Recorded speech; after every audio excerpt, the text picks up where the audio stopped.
banga kite na débit na yo ya musique na yo ke musique na yo oyo style oyo bat basi retrouver kaka un jour na boloko na prison po ezali musique moko e rappelaka mabe ya bakonzi bazo sala nga mutu ali boso po Genocost ezala créer influence ou te pananga président Fachi namoni atamboli bamboka ebele mais ana mboka mona osenga ya voyager et jusque là même ata conseiller mo atika le webisete akende Singapour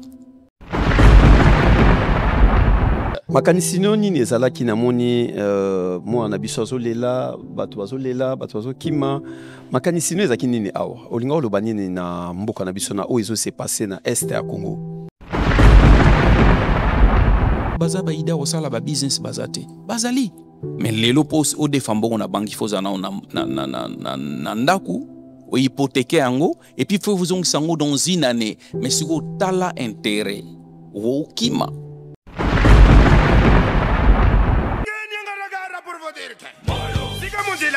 le monde à la queue la nana yo me profil na tekana clic là maman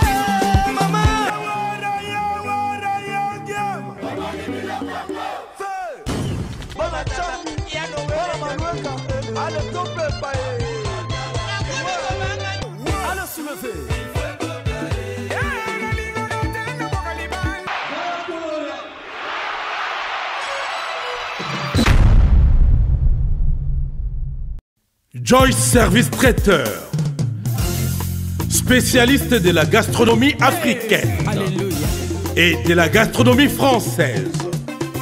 En région parisienne, il n'y en a pas deux. Joyce Service Traiteur, une adresse.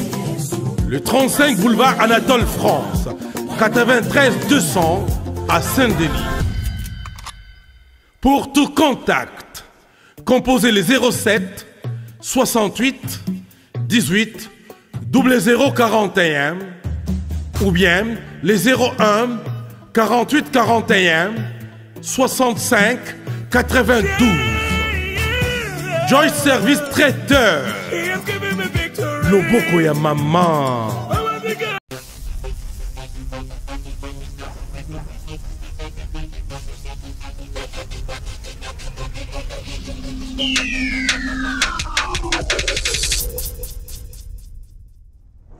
Bonjour, bonsoir, ça dépend l'air, Boutala Kabiso, Congo Révolution, retour à Paris, Tozaki Libana ya Mboka, to profita ki na mwa ba vacances, comme on a pu bande kona moi, pe en plus ko fon la ba contact asika parce que tozana préparation il y a 2026 déjà na kati ya chaîne parce que faut te proposer bino ba émission asika na chaîne boyebi que chaque année to chanza ka style ya ko travailler mbalo to ko travailler libana donc to benga ngo à domicile donc ça veut dire toi na Paris na Saint-Ouen en même temps toujours déplacer facilement aux na Londres ko hésiter ba papier zali ba mikande zali équipe mobimba et ko y tourner mission à Londres et zongi aux États-Unis to ko se déplacer aux na Canada aux na Congo aux na wapi to ko se déplacer pour nité Portugal Angola Brésil to ko se déplacer pas facile. Et Sabino, rendez-vous ezali na mboka ya Maroc avec équipe nationale ya Léopard place déjà batu babani ko bongisa ba valise place équipe mobimba ya Congo Révolution to kozala na mboka ya Maroc na décembre pour ko soutenir équipe nationale na musala na biso ya télévision na lobaka na congolais nyonso azala kana mikili ya poto soko lingo soutenir émission oyo soko linga ka David Mumbele soki nde bolinga nga ebele bongo mais s'abonner mbala moko na chaîne so sisi ko s'abonner kende mbala moko na tap Saint application oyo tap Saint ezali bien pour na biso bana poto na biso watu tovana kana mikili ya poto pona kotinda transfert na Congo ça veut dire que kaka na tindi na téléphone kuna pe bazupe kaka na téléphone sanga na déplacer mbongo déjà ekomi mais conditions ezali moko soko vanda kana Europe die baso tindi 100 € bakozwa 105 € na mikili ya Congo soki ovanda kana États-Unis Canada Australie otindi 100 $, yeba bakozwa 110 $, mais condition ya suka ezali code promo beta kaka mombele oyanga oteka na 5 mbala moko automatiquement okomi na tap c'est na téléphone na 1h 2h du matin papa zobela mama zobela mbongo yeke na famille sans aucune agence sans olobaki mukana na ngeza kosila sans ozwa raison moko boy pona kotina mbongo na rappeler bino moto na nzambe pasteur Moïse Mbie azana mo bange na concert merci na régie oyo azobeta awa na Arena Grande Paris na ebisi obana na nzambe to kosala le 22 novembre awa na kati ya Arena Grande Paris oyebi ke première fois na mon artiste musicien ya gospel depuis na botama en tant que Congolais atie libaya na Paris na jour moko ateki déjà 4-4 ya salle. Donc ça veut dire lobby ba fongola ki ba billet lelo on est dans son abino déjà aleki akei. Voilà. Total ali susu Maman Bilabel azali mo bangi na concert o ezana Madeleine yeba ke date bisonyo sur le 20 septembre tokozana mboka ya Bruxelles pour na ko soutenir Maman Bilabel somba billet na o déjà pour otikala libanda te. Alors tozali susu nanani tozali susu na Weranson les rois de la forêt Igwe ye akozala na kati ya mboka ya Paris Weranson na ozana Didas Arena mo bangi na concert ezali le 18 octobre ba billet ekomi na suka grape bozi bozana ndere jezo proposer bino bosomo na zana concert na kati ya Maribel na habité soto za susu na nani selon programme na biso ya chaîne. Voilà ce qui programme ezalité tokozonga Koffi Olomide les gens de Koffi Olomide akoza le 6 septembre. Je crois là kami kolongo yango somba billet na yo poto ke no mona mamasi to mona Koffi Olomide katela temo bimba bazana préparation bazo sala ba navette Paris Bruxelles pour nous rejoindre stratégie ya mboka ndenge jour wana Koffi Olomide biso ba congolais boka ntate ke concert à Koffi oyo na eta zana pas même quelques jours na bisie boss yebango ke concert oyo zo betezaka ba congolais ba to ba yate ba africain ba koya ba africain parce que Koffi azaka pona bisote Koffi soké na Côte d'Ivoire Koffi na Koffi ok na Sénégal Koffi na Koffi ok na Mali ça veut dire jour bon mona ke to kozala ba nationalité belé to lingi discipline ezala to lingi discipline mutaso beteza légende ya mboka azana ba album ebele azana ba nzembo ebele ça veut dire jour wana yaka leka mbala moko to sala ba poto ya kala afa bisoto ya poto to bana mona concert na poto o senti ke bato bazo na respect moko boba oleka ezate boye libanda salle bo telemi ba groupe to lingi makamwa na te eza légende mboka zo beta concert ça veut dire que oui na respect lati kitoko moi parfait bien lata kitoko kota na kata salle. Alors na kata plateau na ozana mupaya tangu na lobaka mupaya ezali bato bandeko balungwaka libanda nazopesa bandeko nyonso balungwaka libanda merci parce que batikaka ba pays na bango batikaka ba mboka ndenge na ndenge pona koya ko rejoindre plateau na biso awa na kati ya Paris lelo tokozala na artiste musicien moko ya munene ya mboka na biso Jazz Royal ye avani na mboka ya Londres na mandeko na biso ya Angleterre lelo bazo découvrir artiste na bango azana passage na kati ya Paris. Jazz, bonsoir. Bonsoir mon bélé. Ça va? Oui, ça va bien par la grâce de Dieu. À Londres? Navani nazala na Londres siko na komena Manchester. Okoma na Manchester. Ouais. Voilà. Biso siko comprendre ka biso watu zagana ba pai to benga to biso mona ka Angleterre na yango ouais. Biso to mona ka Londres mba mo. Londres mba. To bo comprendre ka biso tandis que pays ezala ka Angleterre mais ezala ba Manchester ezali ba nini susu Londres Birmingham ezali Newcastle ezali biso to ka mami na Londres po ezala ko ba to ayi ka Paris. Voilà. OK ba éviter Lyon ezali Bordeaux ezali Marseille ezali donc merci na bino bande ko na biso Angleterre. Merci Place Bozota Labiso. J'espère que voyagez l'équipe bien. Il est très bien, très bien. Tango batwa zotalo pona mbala liboso Jazz Royal azanani na biso ba congolais. Ouais. Oui, Jazz Royal aza musicien activiste aussi. Nasala ka musique wa benga fusion, c'est-à-dire ba style nyo surtout na kotaka. Betaka reggae, na betaka rumba, na betaka pop music et musique nanga beaucoup plus côté développement. Et en nature nanga lingara vraiment injustice. Première single nanga na salelaka le joueur camerounais Marc Vivien Foye ou akufara na stade et raison ezalaki eza parce que na linga beaucoup plus batala ravia bato musu c'est-à-dire ozana mbongo po kokaba et sengara don so ozana don kabate otika la kabate même oza millionnaire. Alors yé abandai ko tia mbongo ne pembeni azotonga ba stade azotonga nini pona ba jeune mais malheureusement kufaki na stade. Alors depuis nazara mwana muki na tala concert mo ile kaka ya Bob Geldof basala na Wembley na England ba en tout cas ba zwara ina fait ba 100 millions batinara na Éthiopie. Alors na kibumwa na ngana ba ki soki na bandi ko sala musique il faut na sala la musique vraiment pona ko raise mbongo pona ba orphelin tout ça. Alors na salela ki nzembo e permeta ke ba bengisa kingai na Manchester City ko beta et puis ko teka ba DVD pona fondation. Donc bref, naza musicien moko oyo beaucoup plus na sala ma campagne développement et puis pona ko expliquer batu ndenge nini ya kosala pona nani ba kende côté moko positif parce que omoni ndenge za wana okoza na makambo nyonso Il faut quoi apprendre. Même les enfants nous apprennent.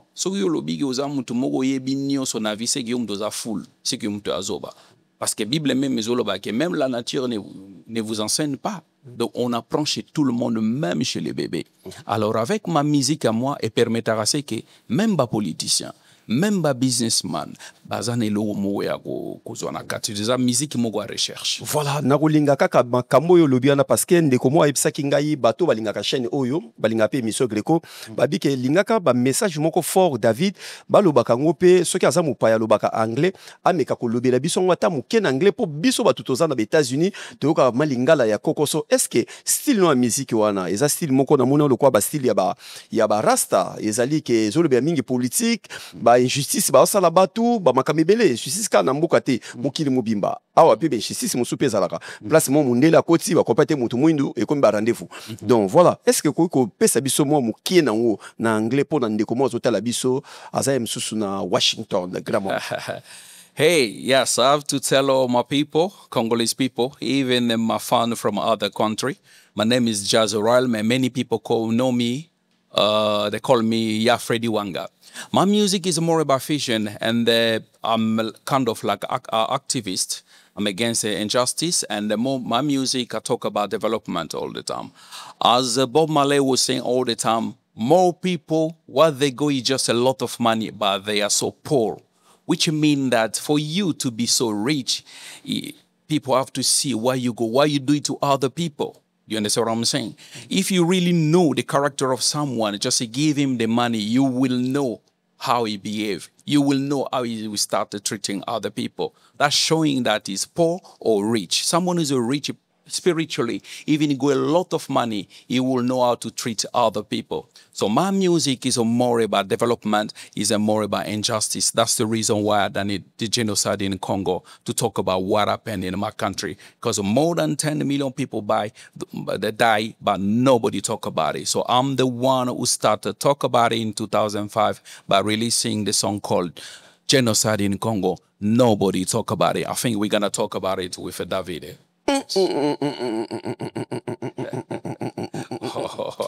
Oyebi ke nga yo kaka guso lo ka Congolais za mayele Congolais zo lo balanga batu kitoko tena yo kaka gu boende fo ezalaka ya Congolais za mutu na kumisi na pesi mbote pa ya mokonza mboka na pesi mbote papa Félix béton na béton na mama Denise na pesi mbote parce que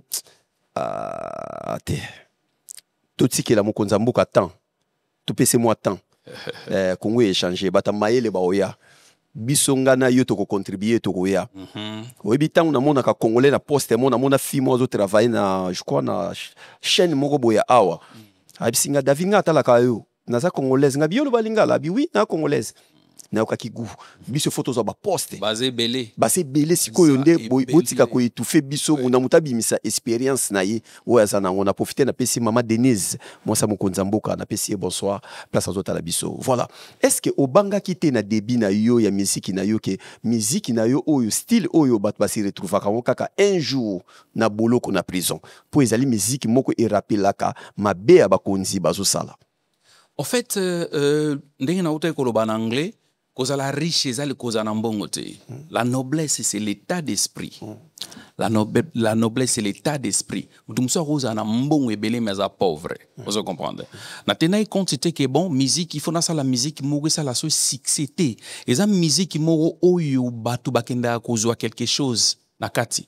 Ou na lingala benga na français benga la source place bakenda kozwa biloko so na ebisio neti musique na sala ki pona Mark Vinfoe lelo nazo ebisa yo na Manchester City batia nzembo nanga tous les joueurs soki neti basombie azo obligé fois que ne yo kanzembo wana avant basala examen ya motema o ba faire comprendre examen tozo sala yo po total so na heart defect. Pour Mark Vivien Foye akufaki parce que to détecta ki te kaza na heart defect. Alors ko beta kene ko beta yango akufaki.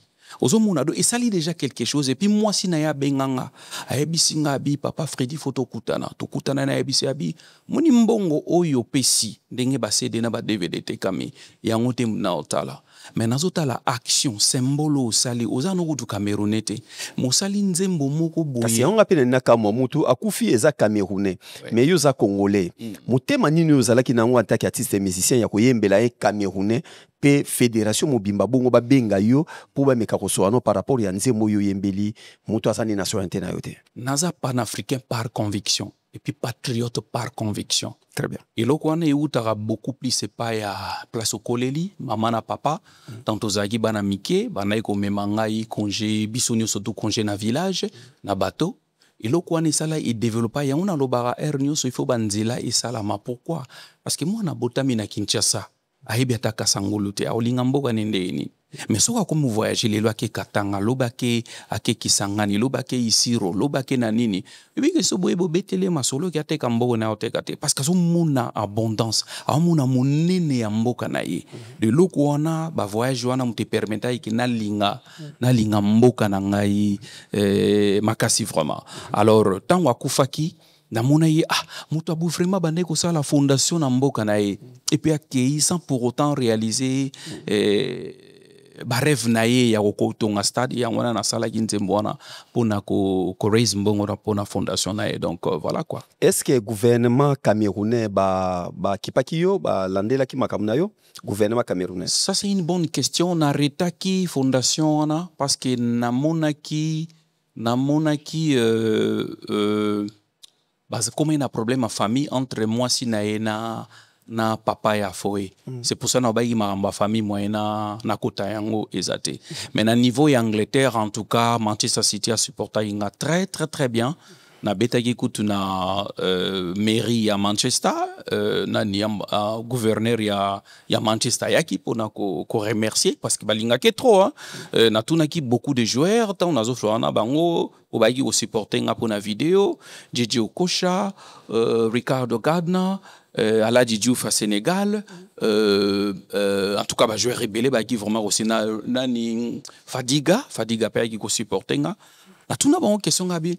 Pourquoi bolinga kabouande olinge toabi en tout cas Marc vient foyer lo kwali bosso o mona ne longine za koseka doza mutu moko achaka biso moni nde to vanda rabo mutu na mutu ana énergie na ye yata mutu so avandi pembe nozo ko même ko vanda te parce que énergie na ye zo permettre te ke bo vande sika moko mais na mutu mususu okutani na yo même journée na ezagi mabe journée na yo bongi donc c'est un peu ça donc naza panafricain par conviction yango na salaki nzembo wana pona ko yede fondation na yo oyembeli ebale ya Congo olinga message na yo ezalaki nini pona ebale ya Congo esali nini parce que nzembo wana tekamaki mwa mingi etambulaki pe mwa mingi ozali premier ba okoki ozala pe parmi les 5 premiers artistes musiciens congolais oyo bayembela mboka bayembela ba génocide ya ba este ba problème mingi ya ba este ba makambo ebele mais ba comme si ba chayo vraiment ka mingi te na ba konti ya mboka na biso mais tandis que ça parmi bateau yo telemaki liboso ya koloba ke tala mabezo ya place boy tala munguna zo ya pourquoi ozwaki idée ya koyembela ebale na biso ya Congo pe makanisi na yo pona ebale ya Congo ezakini? Oui, merci vraiment pour la question ana. Ba yembela ebale ya Congo mais yangeza un peu différent. Na betelo lisolo. Je lui salue en passant. Walter Munyanya en Amérique. Tabilo le production. Abenga na tongo moko abi Mr. Wanga Freddy Wanga Jazz Royal bakotisi arna wenza gamela abi mkubwa affaire ni na tongo masesebo abileki na nga bakotisi arna wenza gamela abi mkubwa likambuni na biti funa jetele oba fleur tango zana vie tozela te soko kei pona lobaki Jazz Royal na ebakae bakotisi chana yo na wenza gambela. Alors izo senga mutu ayebi akende na wenza gambela abimisa ngazongisa ngo na mise soit na galerie abi mukubwa explique-toi pour façon de expliquer zo kende beaucoup plus na ba masese abi leki nanga est-ce que webi nzembo no ya balisage du fleuve Congo eza thèse ya doctorat en économie parce que au pesi ndenge nini ba ko développer Congo na boulevard naturel na biso ki le fleuve Congo parce que contourna ba province nyonso ole batongaka banzela mais basalaka balisage dragage banzela maezonga. Alors pona ozonga na question tuningai na ibandili nasi na ebisa ki papa banda o mema biso congé na village nalinga Congo na ba niveau mo ozana idée te ya osakana te. Eloko wana développa patriotisme na ngai. Ya ona uti koloba ba mikonza mboka il faut basala banzela bana bakoma voyager et permettre bango ba découvrir mboka na bango. Alors raison ezalaki nini? Mindele ba comprendre loko moko bo vitesse ya mwana de développement. Na kati ya Angleterre ou bien na kati ya ba mboka ya Europe so ba développa eza parce que ba ekukuta ba nimo ba ekukuta na mute permettre bango ba se développer. Comment? Ba chez vous. C'est-à-dire un village à un autre, et vous avez 2 heures, 3 heures, même si journée a commis. Mais biso un village à un autre, et vous avez une semaine pour qu'il y ait un village. Ils ont déjà manque à gagner. C'est pour ça que nous embouteillage, c'est la pauvreté. Yo zo tambola mikolo yo, na ebite so commune allemande, bien sûr. Na motowe, et na motowe moko bo babenga ngo autobande. De motowe na go sala 300 km par heure. 400 km na mutuka na ba comprendre que vitesse ya mwana de développement. Avant toi gina ba phone, le to komina ba WhatsApp, email directement mutazui. Ya mwana vitesse ya on de mutu ya développement. Alors, tangu balisage ezalaka liboso na ba dragage, ba no sala de Kinshasa, ambandaka msusu bato ekozwa msu une semaine. Mais le lo izo umeko beta ba 2 à 3 semaines. So tellement basé le tondi ebele na fleuve ba bateau qui n'a resouté ba bateau le rola bebea ba bateau le roi ba kokolo ba bateau le rola bangungu et qui n'a resouté ba activité économique et ça la mara resouté ba tout ba so vendre na village ba ngotu ba eko vendre na Kinshasa. C'est pour cela vous remarquerez Kinshasa est comme surpeuplé. Pourquoi? Parce que bateau pa panda vendre na village ayebi jour bateau ko ya koteka masangu na ye akoteka mbinzo na ye akoteka nyo surtout akoteka pe azongeli bilanga na ye. Mais tellement ba bateau ezo ya te azo obligé ya kovanda na Kinshasa place mbongo ezo circuler et botimbala moko exode rural. Exode rural moko ememaka nani économie ebongisa économie te au moins bo créer ba emploi. C'est pour cela na salaki nzembo to sengi balisage du fleuve Congo ko yebisa ba gouvernant écoute kutonga banzela c'est bien mais toza na boulevard naturel na biso colonne vertébrale na biso ya omwe na nzembo na lobi guérissons le nerf sciatique wana na bwakeli ba universitaire na sengi na ba sala thèse eloko na lobi guérissons le nerf sciatique du fleuve Congo parce que notre fleuve Congo eza colonne vertébrale na biso. Na ebisi yo David Inde ovandi wana so izai colonne vertébrale te ovanda te. Yom te vansara biso, yom te salage o tambola. Une fois que baby disque wana ke kak ovandi mbala moko. Siko disque ya fleuve Congo et sali bena kak.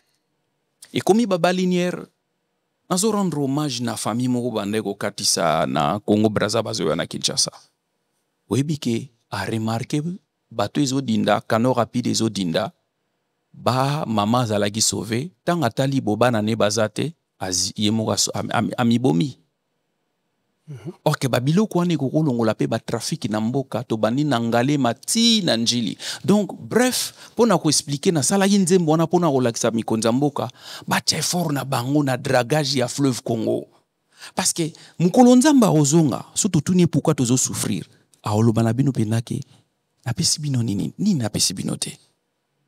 Nini na pesi binote o na mokili mobimba bazo luka mebino bozanango bwana mukolo nzamba ozonga otuna biso ba mukolo Jésus Christ ozonga bo biso bomiko yibise meyo kotsa biso na enfer bo ndeni to zaide en enfer ndeni to se développer raté bamzu bazo se développer alors ba pe na pesi bino e bilo oni na pesi binote ce qui yozotala yumo kantaki ce que mo solo la en tant que assistant musicien ou ya bundela kapé mboka na ye ça veut dire ko yeba pe sozotala blocage ya mboka na biso e ko za place ni des politiciens bazo travailler na ba penseur te en Europe ba politiciens ba travailler na ba penseur et puis bazo aider secteur privé te na pesi exemple moko Elon Musk moni politicien zawana po asala ba loi et protéger ba entrepreneur. Et c'est pour cela vous remarquerez même na Afrique francophone il y a pas de billionnaires, il y a pas de milliardaires. Parce que bazana on a blocage wana ya ko aider secteur privé par rapport à Afrique anglophone. Mentalité na biso. Bon, je suis congolais mais na koli beaucoup plus en Angleterre, na ebi mentalité wana. Mentalité wana eza lokola ba vivre lokola ba tortue. Lokwa ba na lingala c'est quoi? Lokwa ba koba. Koba. Nasir ne bandel na c'est que même la nature ne vous enseigne pas. Koba soki azo tambole ki akwe ya baluki boy. Omuna ga muninga ne koba mutawe ya po azongisa zonga ne na otambela. Mais tandis que biso ba francophone to vivre lokwa ba crabe. Ba crabe baza ba araignée de mer hein. Ouais, maté muninga maté muninga. En fait so oche ba ona kata sani mutabi mangate so mo linga be ba na pensi mo milaye abende boakiti. On est en mentalité à ba francophone. Na peso exemple mo ya Elon Musk. Pona ko séparer makambo côté secteur privé. Oyebi ke Chine eza pays moko communiste. A remarqué que ilo wa créer que Alibaba, eza lo la ipana biso a eBay, Amazon tout ça. A remarqué que ba client na etu basomba biloko na PayPal. Mamoni mbongo izo kende beaucoup plus na Occident, na Ouest. Akiasenga licence na gouvernement na bango ba pese licence pour y pas créer eloko moko eza égal na PayPal. Webi ba boya tellement ba communiste ba mona yeto pese pouvoir soit comme ça la boye tout ça. Asengi bango pendant 3 mois ba boya avant d'ici ba tourner technologie abikout to sala Alipay. Ba sala Alipay première semaine webi ke président Jinping a moni combien de mbongo ekoti na Chine bise bo pesa mbala moko ye licence. Parla na inkoloba ba politicien baza ba entrepreneur te. Ba politicien bazo sala ka makambo ezali ou eza maramba politique. Mais basala ba loi ou protéger secteur privé. Mais ezo baso sala makambo te ko aider secteur privé. Wana nazongi pa nani président Fachi. Na sita ngozwa ki pouvoir. Alors ba ki a rendre bato ebele ba millionnaire. Ko rendre bato ebele ba millionnaire eza o pese mbongo te. Eza yako mutu so na idée moko ya entrepreneurship, il faut ko aider, c'est pour cela il faut créer banque. Doza na banque te papa. Ba banque na biso tout eza ya étranger. Ezo permettre à ce que coûte mutu ya ko defa mbongo pa bandaninte. Yo kasi na Kongo na ba baza ba ida osala ba business bazate. Bazali. Mais lelo pos o defa mbongo na banque faut zana na ndaku o hypothéquer yango et puis faut vous sango dans une année mais siko tala intérêt o kima. Siko mutu o développer ndengeni. So 800 000 il faut que ça soit 18 000 par mois. Dans une année, aux gens qui sont en papa. Et on a bamboke belé, on a milliardaire bazali, mais na Congo ba milliardaire bazate. Ils ont salara que moutou avant comment vraiment n'ambong il faut un politicien. Or que secteur privé zali. Donc voilà quoi. Voilà. To koki ko pousse en abiso awa tala na koto. Makanisi noni ezalaki na moni mo na biso azolela bato azo kima makanisi no ezaki nini awa olinga oloba nini na mboka na biso na o ezo se passer na est ya Congo. Voilà. Nasir na début na ebisi na za musicien asala makambo banzembo contre l'injustice. Et puis na za grand penseur. Ngazala so ina otale loko na tala on a misu mususu. Mikolo depoye na persona nou crédit ba félicitations na talaki mission moko boye bo salaki nande ko mususu wana ndenge nini bo yaki nzela po boya na Europe. Toutes mes félicitations. Wana eza mentalité ba anglophone. Ouais. En mentalité ba francophone ayo beta maso mo nde bo kitisa e. Or gozo beta histoire na yonde nezali. Pesa nde ko na félicitations. Papi gagne place aux affaires. Bravo à toi. Ah, voilà. Alors, ndé au combien de vous voyagez, soki bon matin avion, bon leki kaka aéroport, nase au monara nini? Na mona ma péage mboka. Et logo ni vraiment monara. Logo na monaka soki za net na Paris, partout place au voyage ka. Même na Paris hein, soko matika ka boelo ni. Parce na matia wa net na Charles de Gaulle comme na zora mingi vol muso orli Charles de Gaulle tout le temps. Na mona Tour Eiffel nase, na moni ba espace vide. Na moni aéroport etikali nase biso data comme likolo na moni bandaku na moni ba entreprise na moni ba bandaku imona na nase wana ngana mona na ebite soki mais siko ngamisu nangi mona bilo wana te elo ngana remarquer za bilanga bilanga vert ezaka espace bilanga non espace vide même pas bilanga na bilanga espace vert eza lozo longwa kasangolo ti matadi de droite à gauche espace vert mais bilanga ezate mboko so izedo en fait misunanga et mona ba biloko oyo batumsu ba mona rate. Alors en 2005 ngamuntu aliboso po Genocost ezala créer influence ou te pananga En fait, ngam tu na inspiré Génocoste ezala créé à partir de ya génocide in Congo en 2005. Nzembo elinga olobani. Idée mesakini. Idée zalaki na remarka ki batutu bazo kende Kabila dégage mais muzindo penda ya likambo bazo mona ngote. Ba Rwandais loni basala bateka génocide na bango. Et d'ailleurs pour l'information na yo ba mitu nyo soto eza omonaka na mise na bango kuna na Rwanda eza mitu ba congolais. Omona bachana eza mise na ebisio ngana muta ba recherche wana idete. En fait omoni ndenge batu omoni mobile babenga ngo smartphone. Mais il faut se poser la question de savoir est-ce que you mutuzo utiliser téléphone ou bien téléphone mutuzo utiliser. So you mutuzo utiliser téléphone, smartphone, il faut comme smart. Il faut bando ça la recherche. Alors na monaki bateka ke génocide na bango po bas bando ça la crime na Congo. Lévi. Voilà. Donc on est champ de bataille na bango ezaki génocide na bango. Alors na monaki batutu bakendaki na Kabila dégage. Ngabi Kabila dégage c'est bon. Mais il faut que na maman na mokili fo yeba ke génocide ezo salama na Congo. Papa, omoni nzembo yo na sali boy. Na sali ba tourner na ba église. Pona obeta nzembo oyo. Merci na ba pasteur en Angleterre, na ya Belgique, ba pasteur Maps, ba pasteur Job, tout ça. Nazo kende ko expliquer bango likambo ya mo. Eti wana na 2005 na nzembo même na prophétisa. Na lobi ke in 2010 more than 10 million people will die because nobody talk about it. Donc na basiro na 5 millions de personnes tumba kufaki.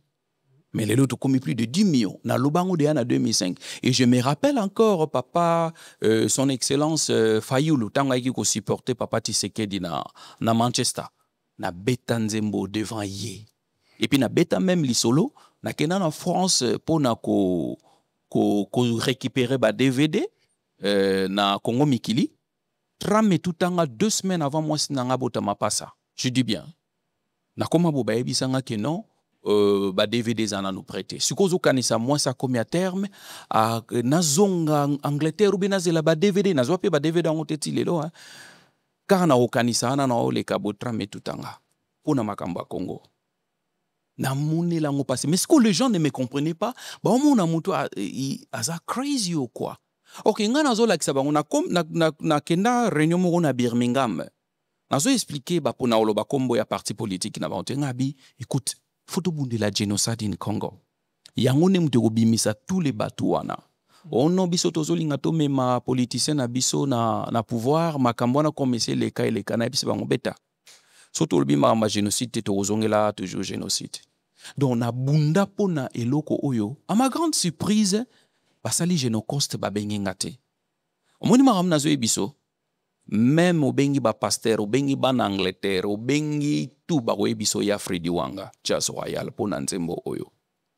Alors, ngana zo se nzembo oyo, il faut les kaka en bouclage na radio ya Congo. Et puis pardon? Et TNT? Partout, na ba radio nyosoto, il faut les kaka kune puis faut na beta na parlement. Pourquoi? Makamba génocide à Congo, il faut tout comme otangisa na classe na biso. Pour ce telemeli génocide na bisote, na ebisio, génocide monsieur salama pona mai. Parce que tous na 10% réserve y a Afrique, et non, 10% réserve mondiale y a eau douce. Et dans 50 ans, dans 100 ans, dans 200, 300 ans, bando bundela sous or na diamante ba comme de la mai. Parce que mai wana partout dans le monde ko comme désert. Mais bassin fluvial na biso. Et au tikala jamais au coma désert. Bat bando yo luka mai pa na biso. Alors Congo na bando bundela ngo po Congo iko ma pays moko. Batu ba bundisa rango susute parce que to bandi génocide lelote to bandi ango na temps ya Léopold II. Alors muto inspira kanga ezaki américain moko na George Washington William. Azaki pasteur, soldat et puis avocat. Pasteur na bango ayaki na Congo abalaka memba congolaise ayekona ba minoko ya Congo amona ba atrocité Léopold II azosala ya kata maboko asala lettre atinda na église na bango na Alabama. Tango George Washington William aya moni ngabi il faut kene na Congo ki otala tanga ki omona ba atrocité wana na 18e siècle s'il vous plaît non 19e siècle.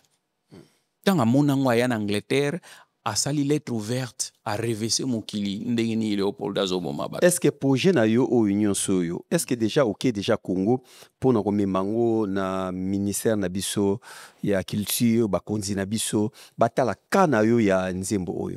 Ok, ça c'est une bonne question. On a nini oya on a zoloba oya ya nzembo sur le balisage du fleuve Congo na sala ki lettre ouverte na tindela nani président Fachi pour na likamba balisage oyo na memi yango na noté parce que nazaraki beaucoup plus wizalaki kana banayi ko médiatiser yango pa ba congolais et pas ba anglais et pas ba français et pas ba italien et pas ba église anglicane parce que zara munene et tout ça ko kabela bango ba DVD par-ci par-là donc nanu na saisir nanu même sénateur même nanité mais nazo ça la lettre moko pour na saisir sénateur président de la République et puis na ministère il y a défense pour nous expliquer bango likama génocide in Congo il faut ekoma kotanga mana classe parce que ce que zotanga mana classe c'était lobby génocide monsieur go salama ce qui obeti les solo moko na moni wana est très important pour na bakonza mboka en tout cas ngani na peso bravo félicitations à toi.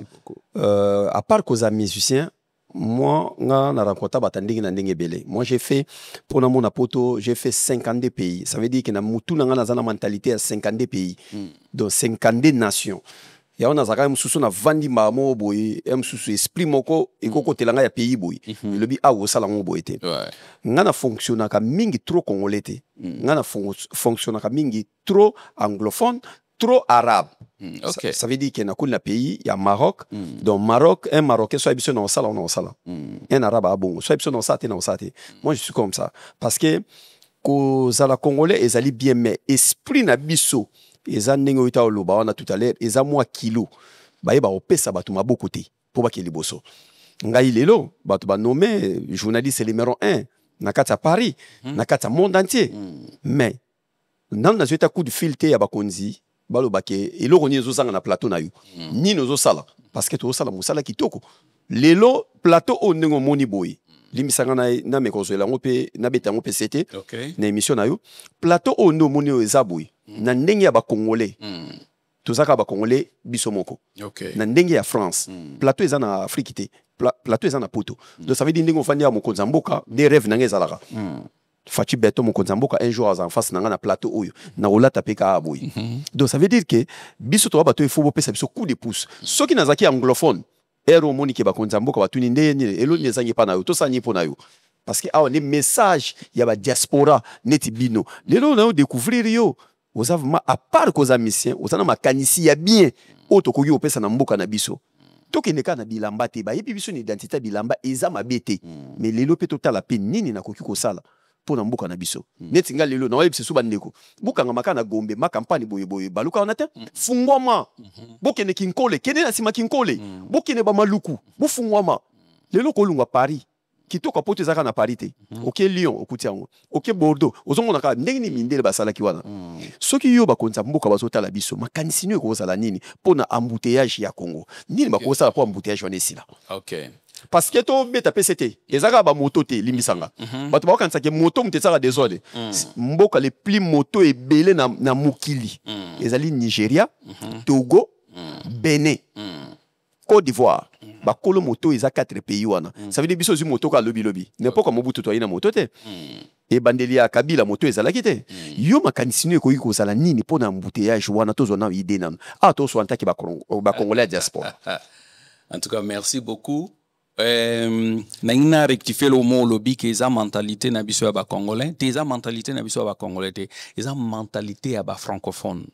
On donne seulement ce qu'on a. Donc, il y a un français. Il y a une française qui est en Amérique. Alors, il faut comprendre pourquoi l'Amérique est le pays le plus puissant du monde. Tu dis, mais pourquoi? Abi, n'a remarqué, ce qu'on a remarqué que vous avez maillé les makasi bazio bâti une équipe na bango, l'équipe na bango est puissante. Mais biso ba français, ce que tu as remarqué que vous avez maillé le tiki musika. Pona obanga ke oko overshadow nga oyo zo place nanga on est en mentalité ya ba francophone ya ngomona so otali ou bien comparer pays colonisés par des anglais et des français c'est le jour et la nuit même si ok na Belgique so bo comparer côté ba wallon na ba flamand au mona côté ba wallon ils a développé que ba wallon na nenga mukete parce que ba wallon baza ba anglo-saxon mentalité za différent eza mentalité moko bo une fois ba remarquer que yo za maele directement bazio alors pour embouteillage avant na beta embouteillage na ina ibisa ba konza mboka et surtout na pesi message na président Fachi na moni atamboli ba mboka belé mais na mboka mona osenga ya voyager et jusque là même ata conseiller mo atika le goyebisete akende Singapour eza donc et outil o babenga bano benga on malaria swam do poto ya malaria ezaki il moko na kati ya Malaisie neti to pes exemple il de Mateba ezaki ne lo moko tata orte diamante d'ailleurs ezaki il ba pêcheur alors Lee Kuan Yew so na biso ke Lee Kuan Yew mutasala ke Chine ko mandenge ezali oninga te tozoke na masolo na oyebisa yo Lee Kuan Yew après avoir kotanga na Cambridge na Angleterre tanga zongi kuna na Singapour a remarqué que parce que na kata ya ya le Singapour ezana ba malaisien baza kuna ba chinois ba indien na ba indonésien mais a remarqué que ba malaisien balingi ba konza ba ingba saneti ba lega habite mutu biso tout za equal mutakolega mninga zate toza égal biso tout mutakolega mninga azate d'ailleurs ezana religion moko le ka religion mususute prévané ba mizima ba kena opesa ba chrétien ba cadeau na Christmas na Noël donc mutakolega mninga zate alors Malaisie tanga moni bongo abidi bozana orte bozana diamati toke na bino wapi ba bengana bango omwende zalaka keno il moko bien pays moko zo indépendance te bango ba bengana bango Lee Kuan Yew lela na université abina ki na rêve munene pona nani Malaisie mais nazo sala programme moko oyo Singapour est comme le pays le plus riche du monde azongi na Angleterre abi comme bino ba coloniser biso nana besoin de sauvegarder nani souveraineté na biso nazo zana programme moko boye Singapour est comme le pays le plus riche du monde mais nazo banga Malaisie au réveil de bango tanga zongi bele oni asali abi à partir d'aujourd'hui Singapourien moko ba no louer sunda côté binu tout il faut bozana ba palin mais avant zo parler faut zo kayu afungoli sikoyo compagnie mo neti na Congo nezaki onel ya kotonga bandaku do avant zo palin il faut au salam sala wana abengi ba compagnie nyoso tu ya monde entier qui font la headquarter na bango kuna sans pour autant foutre ils foutent ba taxe mais on dirait le côté na ebisio na moment oyo si 80% ba singapouriens c'est des millionnaires alors pona kene musika te na zonga na Congo po Chine ko machine d'un shopping amoni mais là on ni zo le kapuna na Singapour o izo sala ke Singapour ko maboy biso zo rêver azaki obligé à voyager na Singapour. Abi papa, yo uzo sala nini? Abi mais non. Tala, na sala business na South Korea, na sa business na North Korea, na sa business na ba Americain, na sa business na ba Russia, na sa business na ba français, na sa business na ba français, na ba allemand. Mais yo, olingo sala business na ba tuté. Abi sugo lingo sala abi mais non. Ozo influencer Vietnam a attaqué l'île de Cambodge. Na radio na bino tongo butumo ibaya kusala coup d'état awa na Malaisie. Abi suko lingi na sala abi stop it. Abi mena on stopper nini Russia yata abi Russia za musika. Biso faut développer secteur na biso awa. Russia o ya tingi nini. Russia za musika. Abi pesanga tan azongi aboko teke la Vietnam ba minduki Vietnam abimi na île de Cambodge a décidé mba moi sa business na bato. Alors pona ko développer pona ko korsil sa embouteillage na mboka na biso eza jemuke et puis eza technologie ya 11e siècle tous les kalamu il fait comme un navigable je dis bien tous les kalamu il faut comme un navigable wana eza na projet na nga o na salaki na nzembo sur le balisage du fleuve Congo pour le développement durable de notre beau pays. Monika kalam ndenge zana ne ba mona ngo yana ami mona obetele lisolo ya bisinga ba kalam tozana facilité comme ça on navigable bia ya wanga yuza na makambuka ya minene kalamu bato ekene ngabi mais non eza technologie 11e siècle ne bise ba river Thames ou toi non eza yi munene te ya muke basalika système ba kena source ba encadrant balongoli tous les bateaux au bavanda pembe na kalamu batongeli bango ba cité musu ba mema na bombolumene webi bombolumene ba mema bombolumene ba maluku eza free eza maluku ego ka isangisa Kinshasa mobimba ba me pusi bango batongeli bango ba cité ba ville banda mundele akenda tonga ba ville tangela gouvernement moko nino itonga ville na olo ba cité je parle des villes ezate kotonga ba ville sika mais suko bakala mwana ba kesuko na place mai ebimaka na fleuve bache pont wana so bakanyon pendant 6 mois mai ekotonda mais avant bacha pont wana ba encadrango bien de au monaka river na bino ezalia la Seine li river la Seine eza encadré très bien mais au mona embouteillage aussi la parce que na river trafic ezala raté et ana talaki documentaire moko parce que na passera beaucoup plus batana na ba documentaire wande mona ngai ngapena trop documentaire voilà c'est bien il faut ko luka weba makambo na Thaïlande Joanna Bing ça fait longtemps na Zubis ça fait longtemps na poussi voiture so na ina ke na ville na kotika na cano rapide na ke ville 10 minutes na zongi oui trafic eza nango parce que trafic eza mais marco ya Congo eza likam na auto koloba vitesse ya mwana de développement ezo bota pauvreté parce que likambo il fallait ça lango dans 10 minutes et beti 4 heures du temps pour se développer erni est-ce que nyoso wana to koloba ke ezali biso moko tout ya biso ba diaspora parce que on est lelo Sénégal bato batongi Sénégal lelo akomi na TGV na bango azana ba bilo na bango ba bongisa sika aéroport e vanda makamtu e vanda bato batongi ba Sénégal ba West Afrique wana ezali ba diaspora ba moko lelo pe ndeko moko ko tunanga ke David ibongo bino bato bo na diaspora bozo sala nini pona mboka diaspora congolais moto avana mikili ya poto na Congo basala kani diaspora congolais déjà tonga nino ke webi ke o eza diaspora congolais asala pona mboka naye na betelo lisolo na ngamoko OK tangu président Fachi a tindaki message moko abi Congo eza ngamom na otonga ngote biso tu photo cha maboko na poto tonga Congo na 2020 na kitana gena na fungola boulangerie la gloire royale mais bakanga ngam na kangiango après 2 à 3 ans qu'on ngam na kangiango pour énergie na sombi même groupe électrogène mais ozomona groupe électrogène ezala pona dépannage parce que kuna ezala kaka nanite ezala ki na chambre froide et groupe électrogène ezala pona dépannage donc c'est-à-dire courant soki kangami pendant 3 heures bogo pelisango et puis court mais siko kurezo katana de 6 heures ti msou 18 heures 20 heures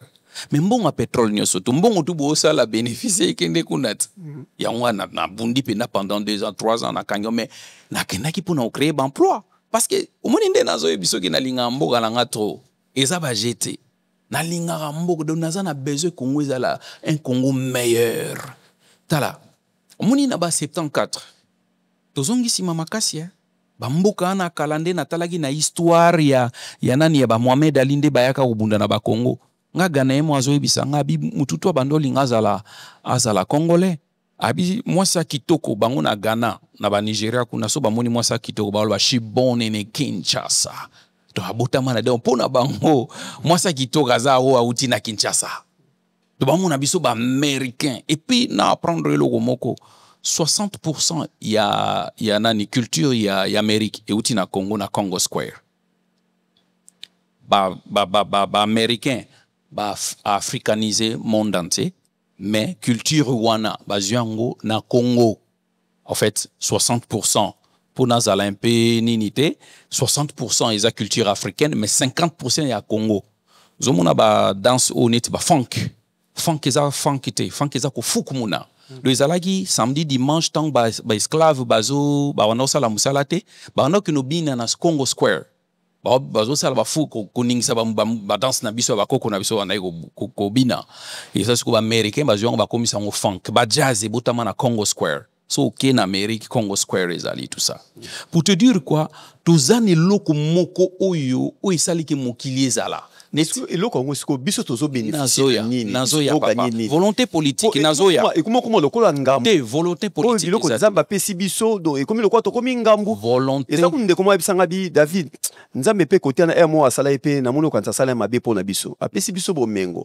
mais bomengo comme si le biso so ba problème volonté na charge volonté politique ya monde volonté politique ezate na peso exemple neti ministre ba ukuta ko chami kolo ya jeunesse batubile bazo déclarer que non boaza mwana muke mais non na Angleterre Ce qui n'est aucun na ba compagnie au ministre grâce ministre grâce Coutinho voilà na Angleterre ce n'est aucun na ba compagnie net ya ba jouer ya bana en tout cas ba manager akuna ba bandara de 18 à 25 maximum 30 ans pour baser na langage ya ba jeune vous comprenez et là wali bosso na opesa il faut à ça la par tous les moyens pour se démarquer azong ça scout. Il y a plus de scout. Voilà. Au moni ba discipline aux anango. So aux à la scoutité sans aux à la discipline. Au moni te ko to ya kala to tetana ne au se démarquer. De là on a voyé bisaye message non à liboso. Voilà. Message à liboso pour se démarquer. Azong sa scout. Wana pona message pona ministre Grâce Coutinho. Grâce Coutinho. Azong sa no ba projet eza ebelé. Créer un projet où naza nangwe belé en fait naza pe consultant pour na développement ya mboka nazo kala toti nazo créer centre moko de recherche ya culture où il va nous permettre ba ministère nyuso e aka kozwa ba idée ya développement na centre wana c'est très important ko créer loko mo abongo na Angleterre ezali na ba France eza par-ci par-là ezali donc pour na kozonga na makambo ya Kongo ndengo ito ko ibisanga pour na embouteillage ezaka eloko moko parce que Kinshasa batonga kango pour na 400 000 personnes. Mais le lot a commis 20 millions de personnes. Mais embouteillage, il fait ça la macaque. Alors, il faut que ça la bakala mutu et comme navigable. Ils ont une technologie à 11e siècle, il y a 11e siècle. Donc, tongiango loko la nani, comment on appelle ça? Au soke na Amsterdam déjà? Namte. Kende kuno au mona makamna soloba. Bandela mai. Les autoroutes de l'eau. Et on permettre à ce que l'embouteillage on a tout ici là ou soit mais on a bien pour le tourisme pays on se comprendre les lots sont allés la Seine batonga on a 1954 mais c'est zong sa bambon on est sur après deuxième guerre mondiale ne batongiango mais zong si bambon a danze yubi batomouchi so ikotara combien d'années batomouchi ikotara combien d'années mais tous en a biloko on a nyoso papa ngale loso batinga ministre touriste mais beau sentir oko saneti nini pesa na mo makanisi po bakonzi pe ba otala yo ozanga pe omoni pe apele koti pesa biso jazz est-ce que benana lo baba ide na ngalobi bazwa ngoli susu vraiment bomba na bomba il faut na bomba ceux qui mokonza mboka so tala poto suka boye to yambo so à la prochaine po na ebi ke émission oyo ezana éducation mo ezana si na santé ya émission na ngai na mom na santira ke oyo éducation ezana se oyo bakonzi mingi ba kobenga o bana mike ba oza mingi te aoya tali azu elo côté mais bakonzi ba kobenga ba responsable ba kobenga parce que mokonza mboka azana besoin makanisi ya bato mokonza mboka atie loboko boye lokola papa mwana na mwana yaka na makanisi papa ngani na beta bale kende na foot papa ngani na kenoto école kende président na biso Fachi azawa na pona koyoka ba idée ya ba diaspora ngakutu mokonza mboka pe kutu na besoin ba bengi sanga na kuta na ina makanisi pe ya opesa na 52 pays nga na mona na sana makanisi pe ya opesa ke awe feza la kabo awe feza la kabo awe feza la kabo parce que na temps oyo to koza la kana ba papa mikolo wana te eza mabete koza na ba papa mikolo na gouvernement mais ba ikomi ebele mémoire pe ya papa ko wiko lemba omoni nde olobi excellence grâce Coutinho emi Coutinho ngala lingi ba ndeko to benge bana mikete ba ndeko wana ba age wana ba ebele na gouvernement ba so na vitesse ya lelu mais so to tondi si ba papa to kanza teka ba papa na baza mayele mingi oui baza mayele mais vitesse problème ya mutu MSP papa pe mémoire ya mutelembaka ya nganga na sepeli ya mokonza mboka ndenge nommé grâce Emi Coutinho na poste wana biso tolo ba biso ba tonton ponga na koza tonton na e do biso to sepeli to chaye poa to pese makanisi ndeni na omema jeunesse na biso ya liboso mama grâce zongisa scout biso to bana koza la scout to ke na lisala na église ya ECC wana bakozwa biso wana to tika ba parents na biso na vacances to ke luzizi la totongi banda kuna kata zamba makambutu to yebi era kolala era kolamuka erbo to zana patrouille erboy biso to kolaka na scout lelo yango moni na mboka nyonso boka nga na dessin na olala nga obwanga na wapi na olala na olamuka na osala makamonga na zana ngo besoin donc ça veut dire biso to pesio merci na makanisi ozana ngo ko hésiter te à la prochaine oleka o pesa lisusu makanisi parce que yo zaka artiste oyemba te ozapena makanisi ozapena ba idée ya opesa répondre biso pe na téléphone soki ba konza mboka ba bengi bazana besoin na so to komi na suka to ko lobani na projet ya misiki na ona. Ok, au lobby lokomoko message na inape sa pona Fachi, président Fachi, son excellence Félix Antoine Tshisekedi. Est-ce que message on peut c'est vraiment sérieux na rolongo la jaquette na tika na pembe longo la kasi. Pona maramba je do Congo. Tolanda cérémonie oyo longo la pona mboka na biso longo la Fabien de Bilto Merci. Alongoli poatika la pembe, pantalon ya pembe, chemise ya pembe, pour le bila makambu ya mboka. Ça veut dire mutema na yé mubimba en tant que congolais eza polele, eza pembe.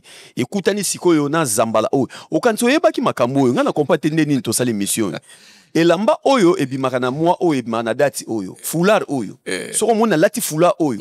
C'est que na ozala mayele makasi. Et pourtant ngana sepelaka na yo na nini ya ba couleur wana. Ya ba couleur anso na moni na changer vitesse. OK. Po ezali na décollage ya ko avion. OK, je vois. Ayaka atombwami. Soki moni nde na lati boye. On lata ngo 10 décembre. Okay. Ça veut dire que les missions vous allez missions à makasi et contribuer pour n'amboka na biso. Mais yo timba na ebi pokola tagelambo. Pour nini? Ba kontaboka ba tala yo. Pour na génocide à Congo. Je d'abord to wana to mettre en soto bimi. Na ebi so pokola tagelambo. Ça is wrong. On belenga un peu moi secret na. Na reverter na bombe na lo bangwate. Just oyo te kangali.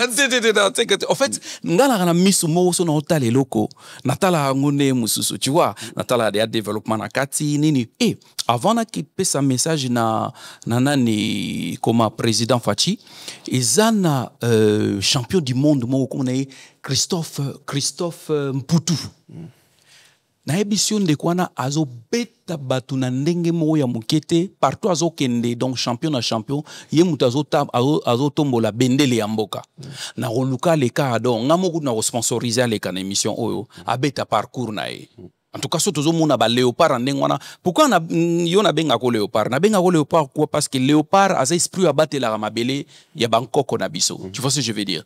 Mabele on te sali makambutu. Nzamba sali biso na mabele, nzete ba bilambo to lati. Et salami na mabele parce que nzete et puis bimsa koto vendaki na mabele.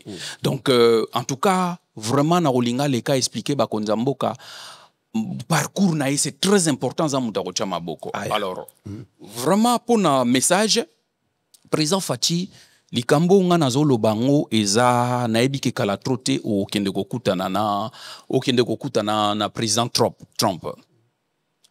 Mais ka kobetela e parcours ya Congo to bandi lelo te ko sauver mokili. Na première guerre mondiale biso batu kende ko libérer Tanzanie. Biso bato kena libérer Rwanda. Biso bato kena libérer Uganda. Na première guerre mondiale. Na sirwana ba commanda likili bazala kiwana ba commandé belé. Na deuxième guerre mondiale la même chose to sala yango. Na histoire ezali. Il faut qu'on rappelle nga ezole kelanga ke Union européenne ba signer contrat na Rwanda. Pona obomisa ba Congolais alors que biso bato sauva bango contre ba nazi. Histoire il faut bete lango nani président Trump. Alors, lelo na une émission oyo pourquoi? Parce que na ye un peu kola kisake o ba Congolais o ya mayele bazali. O bazana besoin pe ba ya ko travailler na mboka pona o matisa mboka avec ba idée bazali. Et lo kwa liboso na salaki zalaki na génocide in Congo na 2005. Na tambola na ba église na niveau moko me muto bandai ko comprendre ngate nani message na bandai ko pesa. O lelo to komi lelo yoke. Jour na monaki ozo kende ko poser flair na monument devant palais du peuple pour na makamba génocide ma monsieur kita yinga nabi en tout cas bitumbo na bundaki lelo ezu en pleurs mususu yo zana batu basala ozana ba undercover na yo ba benga Angleterre ba mona pasi ni na moni pona okende ko médiatiser nzemba génocide au Congo mais à ma grande surprise jour à inauguration na zala kité ngamutu na influençant Geno Coste et Salama na sala parcours yaba église par-ci par-là kokende ko yemba kokende ko yebisa batu message OK soki to telemeli génocide na biso te mususu ko Salama. Alors na osenga na yo nzembo oyo ebetaka na radio s'il vous plaît pour na kokcha batu ezalaka tuzela le 2 août pour to sala memory. Et là, on se n'a pas qui s'attala lelo babandi sous au génocide ya bamania murenge. Do ba moni ke ni na ba toutes zo simbate ba ingba changer balé. Alors biso il faut ba champ de bataille na biso, il faut comme génocide na biso mokili ba yeba ke génocide salami na Congo pour permettre à ce que guerre salama na Congo te. Waniza côté génocide, tozongi côté balisage, nazana ba idée ebele ou ko permettre embouteillage wana na Kinshasa dans 6 à 6 mois ici là.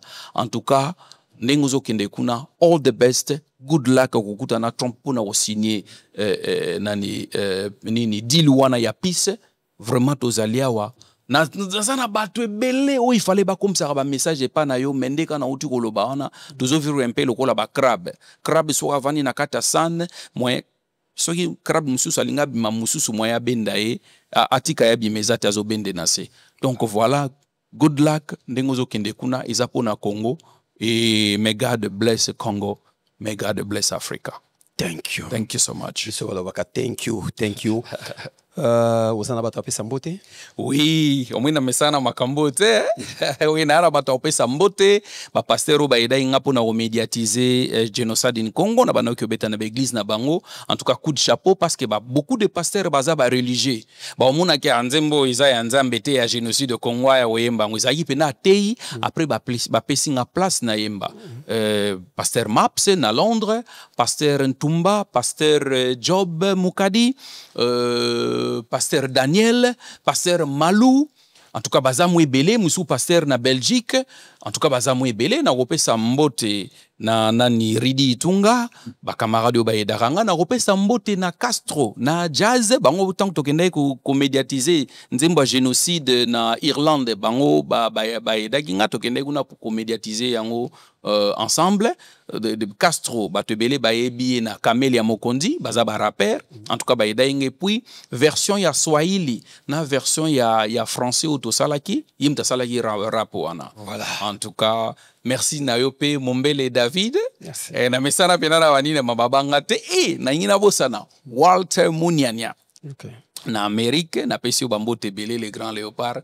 On atangi comme na bangote na pesi madame na ngambote wala soko pesi te madame wanga mbote. Maman mapasa. Voilà. Maman mapasa to pesi mbote. Merci vraiment bandeko botali biso pona lisolo ya Congo. Voilà.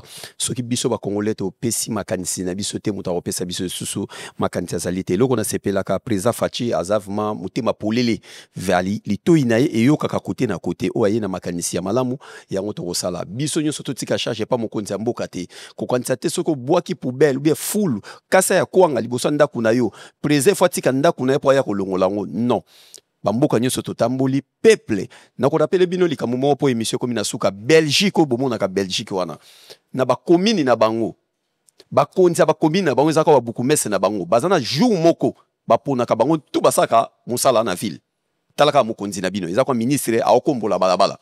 Bon, on est que ça, étrange, mais Mundele a ça la gagne.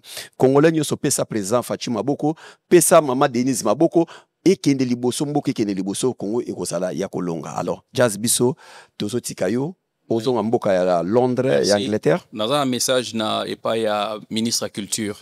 À ça la ferme à Scorpion. Na asa la ferme à Scorpion, o ils un message pour na ministre de culture, à ça la ferme à Scorpion. Yemoka ça la recherche atala 1 litre ya venin à Scorpion sur les années combien? Voilà.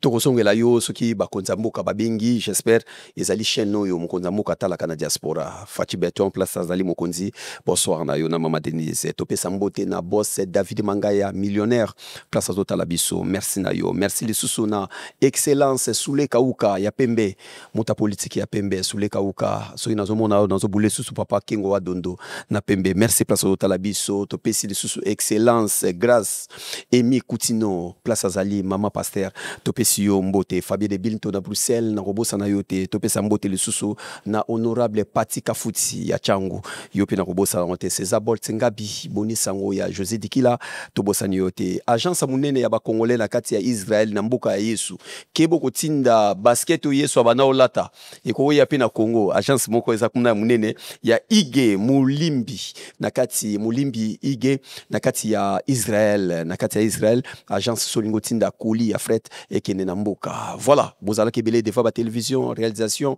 ezalaka toujours ya Faye, Timothée, na Lévi, oyo azana stage, tobosanate, na suka to suka kana, Michel Kombe Aigle, c'était David Mombel M6, et Kosina Yuda, na suka bakisa, nzamba ba journaliste.